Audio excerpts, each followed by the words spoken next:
Hello everyone अनि स्वागत गर्दछु तपाईहरुलाई आजको यो नयाँ भिडियोमा र आजको भिडियोमा धागो र बाईले बनिएको भित्तामा सजाउने बनाएर म देखाउन गइरहेको छु र आउनुहोस् आजको भिडियो म सुरु गर्नेछु। सर्वप्रथम भित्तामा सजाउने बनाउनको लागि मैले यो सामानहरु लिएको छु। दुई कलरको धागो मैले लिएको छु, डार्क ब्लू र येलो कलर। अनि यो बाई मैले 16 वटा बाई लिएको छु अनि धागो काट्नको लागि मैले यो कैंची लिएको छु अनि यो सामानहरु लिएर आजको भित्तामा सजाउने बनाउन गइरहेको छु। दोस्रो चरणमा म यो बाई र यो ब्लू कलरको धागो लिएर यो ब्लू कलरको धागोले म यो बाईको वरिपरि घुमाएर यो बाईलाई ढाक्ने छु। यो धागोलाई डबल गर्ने छु अनि डबल गरेर यस प्रकारले यसलाई म बान्ने छु।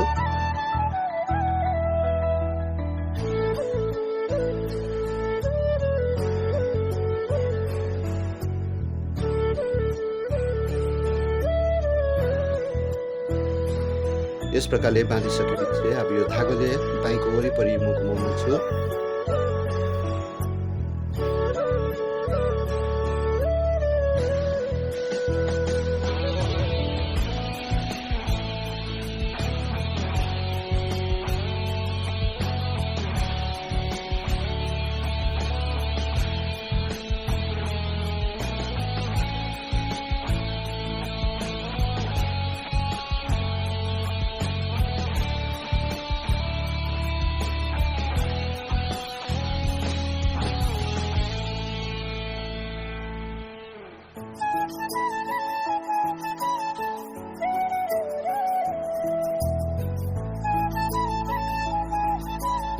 यस प्रकारले यो बाईलाई धागोले वरिपरि घुमाएर यो ढाकिसकेपछि अब यो येलो कलरको धागो लिएर यस प्रकारले म बनाएर देखाउने छु।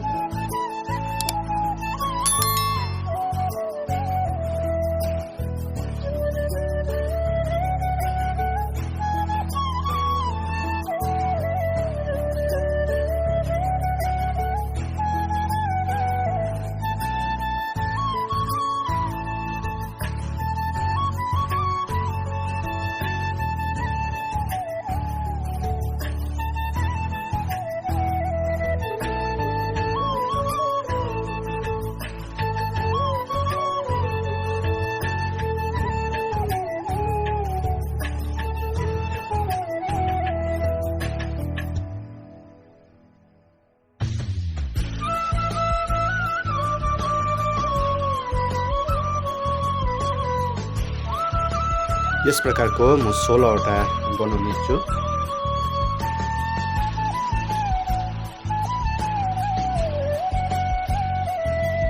यस प्रकारले राखेर म यो सबै बाईहरुलाई जोड्ने छु।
यस प्रकारले यो सबै जोडिसकेपछि म यसको मुनि झुम्का लगाउने छु 7 वटा।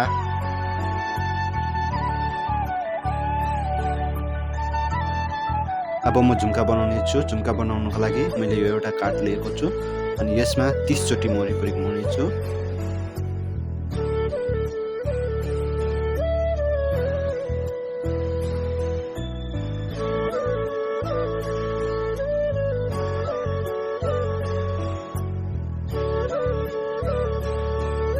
यो 30 चोटी काठमा वरिपरि घुमाइसकेपछि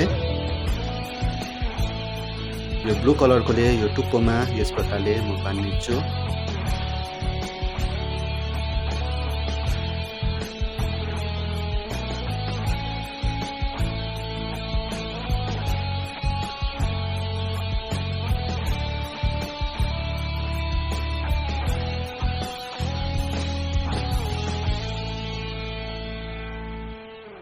यस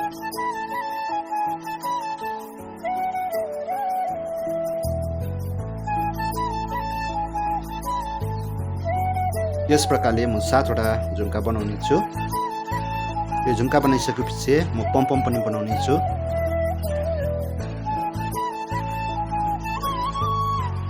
पम बनाउनको लागि आफ्नो औँलामा यो येलो कलरको धागो 100 चोटि म वरिपरि घुमाउने छु।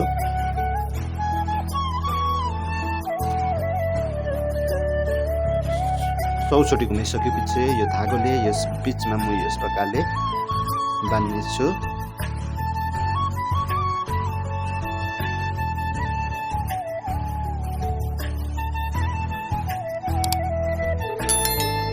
यस प्रकारले यो बाँधिसकेपछि कैँचीले यो माथिको भागमा काट्ने छु।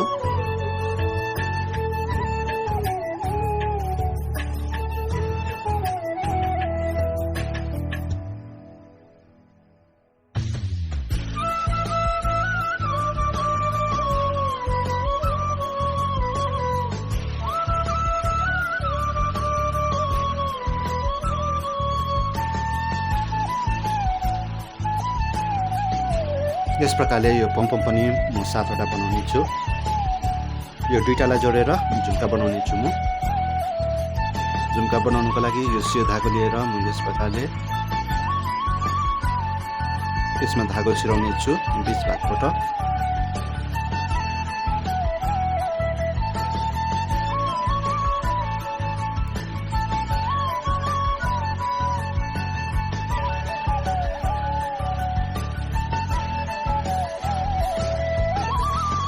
यस प्रकारले यो सियोमा यो छिराइसकेपछि यो 1 इन्च छोडेर अलिकति माथि गाँठो पार्नेछु म।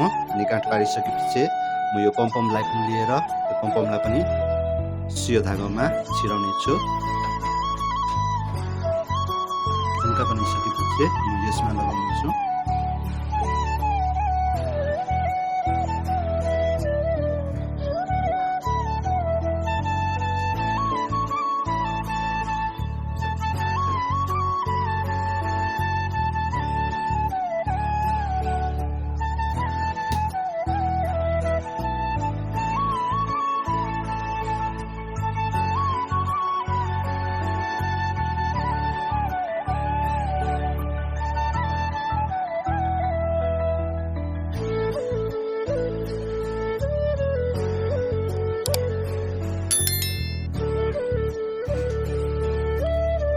यसरी सबै झुम्का लगाइसकेपछि म यहाँ माथि झुन्डाउने बनाउने छु।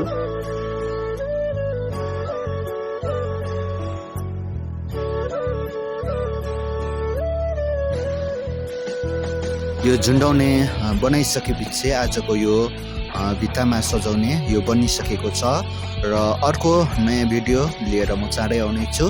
तबसम्मको लागि keep smile and take care.